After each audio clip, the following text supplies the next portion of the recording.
Please subscribe Ito Money Vlog.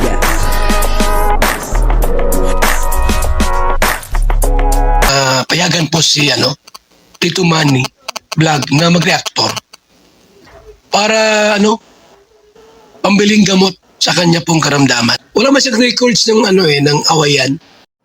Vincent Calyada nagsalita tungkol kay Rina. Ano po kaya to, Vincent Calyada nagsalita tungkol kay Rina.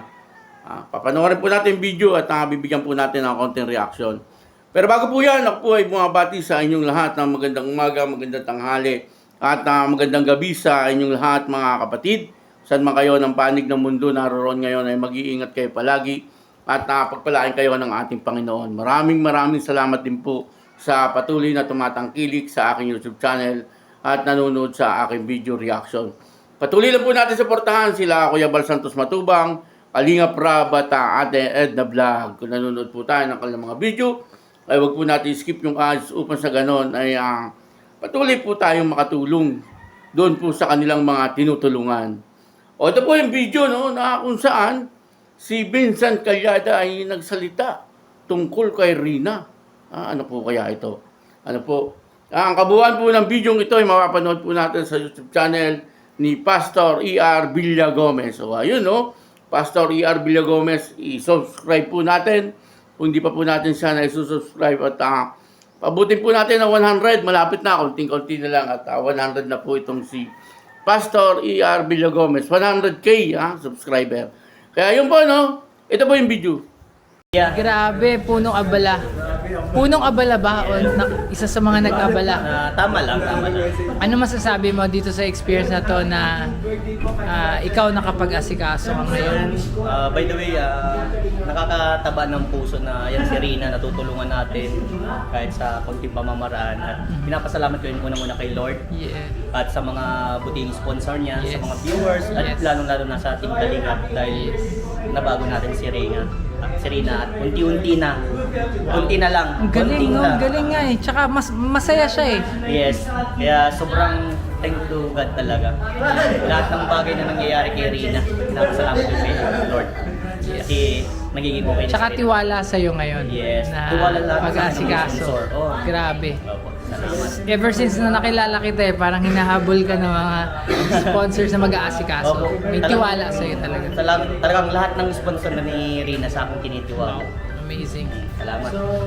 Yun po napanood po natin yung video at dito nga po ay nagsalita si Vincent Calyada na-interview po siya ni Pastor E.R. Villagomez. Yun, supportahan po natin Pastor E.R. Villagomez. At dito nga po ay talagang nagpasalamat si Vincent Calyada doon po sa mga taong nagtitiwala po sa kanya doon sa mga sponsor ni Rina kasi siya po ang parang pinamahala sa bawat event ni Rina ay talagang kasali po si Vincent Calyada. Isa po siya sa nag-aasikaso po. Nakakatuwa naman na talagang si Vincent Calyada ay pinagkakatiwalaan po ng mga sponsor ni Rina.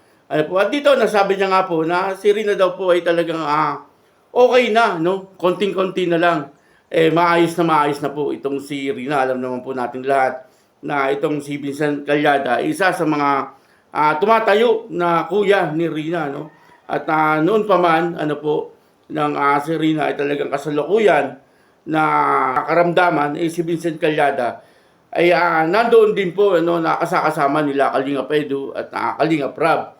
At isa po yan talaga sa nag-aasikaso din kay Rina. At hanggang naman sa ngayon, nakikita po natin na si Vincent Calyada ay nakakailang beses na dumadalaw kay Rina. At talagang nakikita po natin na mahal po ni Vincent Calyada itong si Rina bilang kapatid niyang nakababata. Yun naman ay sinabi niya na talagang natutuwa po siya kasi siyempre maganda na nga po ang kalagayan na rin at tinuturing niya nga rin pong bunsong kapatid itong si Rina. Mabait na tao po itong si Vincent Calyada kasi nakakausap ko na rin po ito minsan sa video call at talagang nakikita ko na talagang napakabait na tao din ni Vincent Calyada. Talagang mapagkakatiwalaan din po Kaya gayon na lamang po ang mga sponsor na talagang lubusang nagtitiwala kay Vincent Calyada kasi siyempre pera po yan, pera po yung pinagkakatiwala. Kaya Vincent Calyada, para upang sa ganun ay maging maayos yung gagawing event or handaan para sa birthday ni Rina. At minsan may mga padala po ang sponsor, pinapadaan po nila dito kay Vincent Calyada. Ibig sabihin ay talagang napakalaki po ng tiwala nila kay Vincent Calyada. At totoo naman po na si Vincent Calyada ay katiwa-tiwala rin. Siyempre lahat naman po ng K-Boys, lahat naman po ng si Kalinga Prab, talagang mapagkakatiwalaan po sila pagdating po sa ganyang mga bagay. Lalo-lalo na po siyempre ang ama ng Kalingap, si Kuya Bal Santos Matubang. Kaya nakakatuwa po na sa ngayon ay makikita po natin na si Rina ay ganyan na ngayon, maayos na. At ganun din po si Pastor E.R. Villagomez. Nagulat po siya kasi malaki ng araw po ang pinagbago ni Rina. Sabi nga po ni Vincent Calyada, talagang konting-konti na lang at si Rina po ay magaling na. Excuse me po.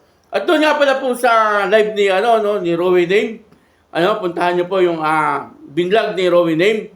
Sabi niya po ay parang may magi-sponsor kay Rina tungkol sa kanyang pag-aaral sa FEU. Kumbaga siguro ipagagamot muna po siya. At after po ng gamutan, pag nakita po talaga na si Rina ay 100% na magaling na siya, ay i-enroll po siya sa FEU. Parang ganun, kasi siyempre sa ngayon, ay hindi pa po pwedeng i-enroll si Rina, sa ganyang katayuan niya. Dito sa FEU, dapat ay talagang magaling na po siya. Bagamat si Rina, ay nakikita po natin na talagang andun na po siya sa normal na proseso. Pero may mga dapat pa pong ayusin sa kanya, Unang-una, yung kanyang memorya, hindi pa po siya ganun kabilis pumikap, At pangalawa, yung kanya pong pagsasalita, hindi pa po, meron pa rin pong konting hindi diretso, hindi straight na word na kanyang nasasabi. Dapat ay maayos na maayos.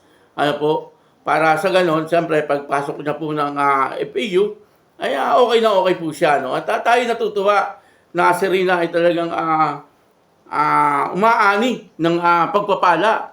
Siyempre, yan naman po ay lahat ay galing sa ating Panginoon. Kaya maraming salamat siyempre.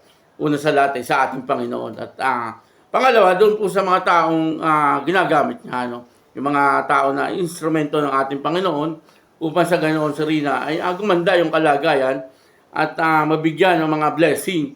At tunay nga naman na talagang hindi basta-basta blessing natatanggap po ni Rina. Talagang sobrang blessing ang natatanggap ni Rina. At deserve naman po niya yan. Na siya ay magkaroon ng blessing na ganyan. Alam naman po natin, ang katayuan ni Rina, dumaan din po siya sa napakahirap na buhay. Ibig sabihin, hindi yung pong pamumuhay na katulad ng mahirap na mahirap. Hindi po gano'n. Yung buhay na meron po siyang karamdaman. Mahirap po yun, yung buhay na gano'n. Napakabata pa po niya para maramdaman niya yung ganong klaseng buhay. Kaya, sa ngayon, ay makikita po natin na okay na po. Itong si Rina, kagaya po na sinabi ni Vincent, konti na lang at maayos na po. Itong si Rina, at natutuwa naman po tayong lahat. Kaya yun, maraming salamat po, sa mga viewers, sa mga sponsor ni Rina at sa mga nagmamahal kay Rina. Maraming salamat po sa inyong lahat. Siyempre sa Kalingap, sa pangungunan ni Kuya Bal Santos Matubang, Kalinga Prab at Ate Edna Vlog. At ako po si Tito Manny Vlog, nagsasabing God bless you all. Diyos mabalos.